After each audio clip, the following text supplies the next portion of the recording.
welcome to Archie Podcast Season 2 Limitless Boundaries. I'm your host for today, Deepali Giri, and it's an extreme honor and privilege to have a Ghazal artist, a renowned singer, and not to forget, a recipient of Padma Shri Award holder in 2009, Ms. Penaz Masani. Welcome to Rajarshi Gurukul, ma'am. It's an absolute honor. Before we could start, I need to tell you that I was on a hunt of looking for your profile. And I don't think so I did a justice in explaining. No, you've done more than justice. Thank you for all the love, not only you, but all the wonderful people of Nepal have given me over the decades. I'm very happy to be at Rajarshi Gurukul. Thank you. You visited our school. This was Yes. your first time visit in Yes. Nepal itself, or you visited it No, in... I visited the school for the first time, Okay. but I first came to Nepal in the late 80s. I think it was 89, 90. Okay. I performed extensively at that time at the Royal Academy Hall for a number of embassy functions, for a function at for the Lions Club of Kathmandu at Yakin Yeti, Oh, wow. at Salties Oberoi. So I did a number of shows. That's how I developed a lot of love. I just have to ask you a very quick question, What is Ghazal? What does Ghazal mean to you? Because I was lost when they told me, ma'am, what a Ghazal is. Like, how can I best describe to the student and the younger generation especially? So it goes back 10,000 years. Okay. Right? So the Persian language, as you say, came 10,000 years back. It was first a kind of praise poetry, Oh, okay. right? Which the Persians used to, the poets, in order to earn money, used to praise the kings. So then it was qasida. Oh, So okay. it's called a qasida. So qasida mein se ek chota sa tukda nikla. Mm-hmm. Yeah, and that little part became a ghazal. Qasida had about 200 couplets. Ghazal had only about 7 to 12. So because of his rich suggestiveness and brevity, ghazals became very popular. And then when the Sultanate was formed in Delhi, and in the 14th century, when from all over the world, the Turks, the Afghanistan, from Persia, they all came into India. They brought with them the culture, the language, the music, and the food, culinary delights. So that's how Ghazal came into India. But in India, we had Amir Khusro. We had Amir Khusro, who wrote in Persian and in the local Dehlvi Khadi Boli. Okay. Zihal him iski mukunt ghafil daraye nehna banaye batiyan. So half was Persian, half was Khadi Boli. So that's how Ghazal has been there over centuries. And as I say in Hindi, Ghazal zindagi ka dusra naam hai. Oh, how sweet. जिसमें शायर अपने दिल की बातें शेरों के जरिए सुनाता है. So it's not only art for art's sake, it's art for life's sake. Oh, very beautiful, ma'am. I mean, I must say you're blessed with glorious voice, impeccable Urdu diction. So how it comes to you naturally? No, or Deepali doesn't come to me naturally because I have been brought up in a Parsi family, though we come from Persia, from where Ghazals come, but that was years back. So I think that's how you followed the traits. Our spoken language at home has always been Gujarati and English. Okay. Gujarati because we imbibed the customs of Gujarat when we came as refugees to Gujarat, to India.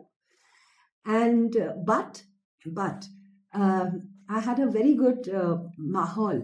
My father was very fond of classical music. I used to take part in a lot of competitions, and then I met my guru Madhurani ji. Okay. Madhurani ji is India's finest exponents of Ghazal. And I used to, sit with her, talk to her. And in that, I perfected the dialect, the spoken word. And I learned Urdu from a professor who used to come and teach me how to read and write. So I have imbibed the culture. I've imbibed the mannerisms. I've imbibed how to meet people, how, all that I've imbibed. But music has been in my family. Okay, Through my father. This is so how it's in my genes. It's in your genes. And Ghazal I've imbibed. The language I've imbibed. Okay. Tell me one thing, ma'am, because I feel that ghazals were actually very male-dominated thing back then when you started your career. I think you were 16 years old when Yes, you yes, started singing yes, yes. and on the podium, on stage. So how do you suffice then, and what's the trajectory looking like now? So do you think it's difficult for the young girls out here at this moment of time, or was it difficult back then? Uh, it's easier now, Okay. but in back then, you must understand that one of the most wonderful singers of ghazals was Begum Akhtar. Yeah. And what we are all singing now, what we are in our profession, is all because of that one lady who sat and sang on stage when Bade Ghulam Ali Khan Sahib would sing Darbari Rag, or Begum Akhtar ji would sing "Eh Mohabbat Tere Anjam Pe Rona Aaya." So, dat ke gaate the. So, we are very lucky that she was there and she started this entire field of Oh, so ghazals. she crafted Yes, footsteps for you, yes. all of you. And then there was Madhurani ji, there was Farida Khanum, there was Noor Jahan ji, there was so much, so many. Mhm. But still, having said that, when I started, there were a lot of male singers. Mm. So they felt that ghazal is only very sounding good in a male's voice. Okay. So it was difficult because I had to And you sing changed that and notion. well, I don't know. Yes, but you did. I sang with conviction. I did not consider myself a male or a female artist. I considered myself as an artist. And I sang on. How do you balance back then schooling and your love for singing? Because now what we see, especially parents around the globe, they're more cautious in terms of grades. You have to become this, you have to become that. So what is that one piece of advice that you would like to give it to the parents, not to the students? No, I also had the same dilemma because when I met Jaydev ji, Mhm. who was a music director and who helped me to get in touch with Madhurani ji, he told me that you leave your education and just concentrate on music. But I'm very happy that it's very important to have a grounding and have a good education. With that, you do your music. Okay. Because that will help you to support yourself in case it doesn't work out for you, Mhm. and you're not begging for concerts, or you can keep your dignity. Yeah. So education is very important in the long run, and then you can follow your passion and your art and make that a full-time love. I will Okay. not say profession, because music was never a profession. It So turned it out to be wasn't a one. profession for It you. turned out to be a Okay, that is something profession. I'm learning now. It turned out to be a profession, but when I started, I did not want it to be a money-making machine. I just did it because I love music. Okay. But I would advise youngsters to please complete your graduation, whichever field you are, arts, commerce, science. It'll give you a good standing, and then with dignity, you can become a singer. So, what was the turning point? Like, you were at the highest peak of your trajectory, and making work life and your professional life really well balanced. So, what took you as a point where you decided, okay, fine, I would not sing, or I would only sing for certain purposes? Have you ever decided that in Yes, your... I've decided that now.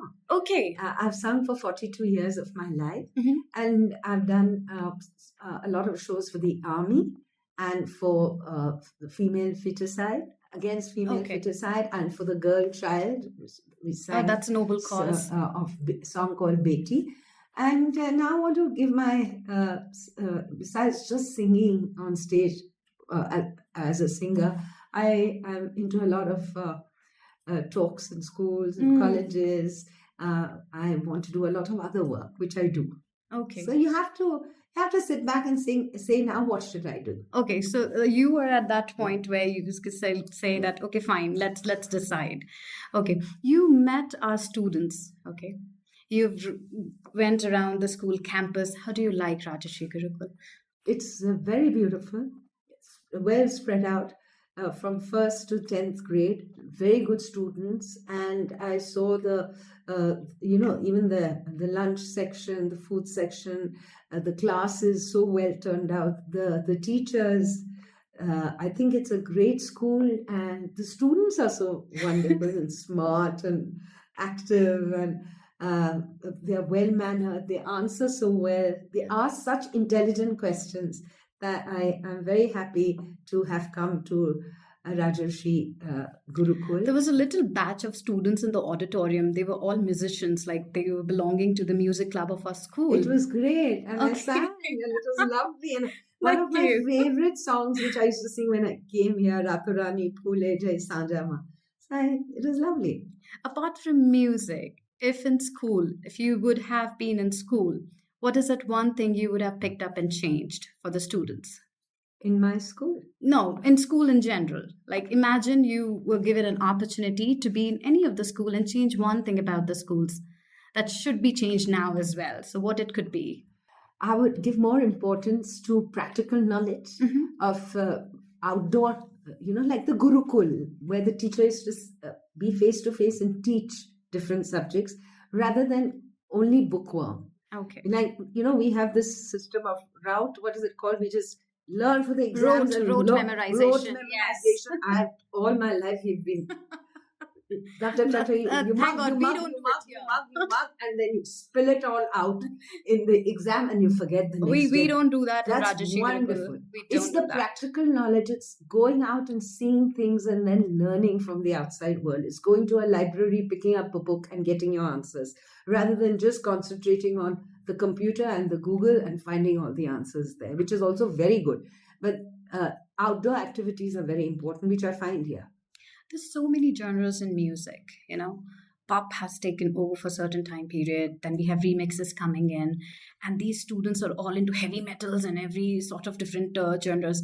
So that one piece of advice to these youngsters who still think that there's an art form attached to the old classical music, and if they want to bring it back. Because if I ask my kid here in school that let's do a classical form, so they think it's very boring and it's traditional, and you need to learn Sanskrit words to it. Is it true, or is it a different concept of how people see it? No, today the world is very fast moving, and there's very little patience. So it's all a quick fix. You click a finger and you have your auto tunes as well. So no, I firmly believe that understanding, you don't have to delve into it, but just listen to classical music. Instead of the most important thing in music when you're a student is listening to music. You listen. Once you listen to different genres, then you can pick up what you like. And believe in me, you will not be able to listen to heavy metal for more than 10 minutes. That's true. It's very bad for the nerves, very bad for your heart. I hope my kids are listening to this. And blood pressure. And it's nice when you want to swing, but when you want to really have terror, when you want to sit and listen to music, you will only listen to instrumental, classical, or Ghazal, or some ballads, because that's peaceful, that's grounded. And that's how I feel that over the period of time you realize, eventually you start being at that age, and then you realize that what sort of love and affection those music actually have. Because I remember I never used to like old songs, and my father used to tell me, you know what, this is such a beautiful song. And later when I reached that age, I started liking those songs. Yes, absolutely. All the remixes today are old songs. They're not it's remixes just of new like songs. a circle coming back again. Absolutely. All Abhi Na Jao Chhod Ke, yes. Kajra Mohabbat Wala, everything is old. Which is your favorite song? Very difficult because there's so many albums. I've released at least 18 albums. And if you talk of film songs, because that's what all students will know. There's no point in talking about Ghazals because that they would not know. But among film songs, I love Jaidevji's composition. Rafi Saab had sung it, and music director was, of course, Jaidevji and Sahil Ludhianvi. मैं जिंदगी का साथ निभाता चला गया, मैं जिंदगी का साथ निभाता चला गया, हर फिक्र को धुएं में उड़ाता चला गया, हर फिक्र को धुएं में उड़ा. So that's beautiful. I love that song. Beautiful. You won Padma Shri Award, the highest award given in India. Tell us, what was the feeling? And I think you won in 2009. Peak of your career, sung almost so many different languages, so many albums were already out. How it felt, that recognition of telling the world. Full of humility. I was, winning a national award, the fourth highest civilian award in the country. makes you feel that you worked hard and you've been recognized. It must be an overwhelming It experience. is overwhelming. It was a beautiful experience, and I could not get over it for so many days. I thank my God, my teacher, Madhurani ji, my parents who supported me, and the love of the people that gave me this award. That's incredible, ma'am. The last question, because we'll be leaving you soon. We have lunch waiting for you. Any message to your young listeners? All these little musicians that you see around my campus. Music is a beautiful form of enjoyment, relaxation. If they're happy tunes, it makes you want to dance. If it's sad, it pricks you in the heart. So just enjoy your life. And remember, life is a beautiful gift of God.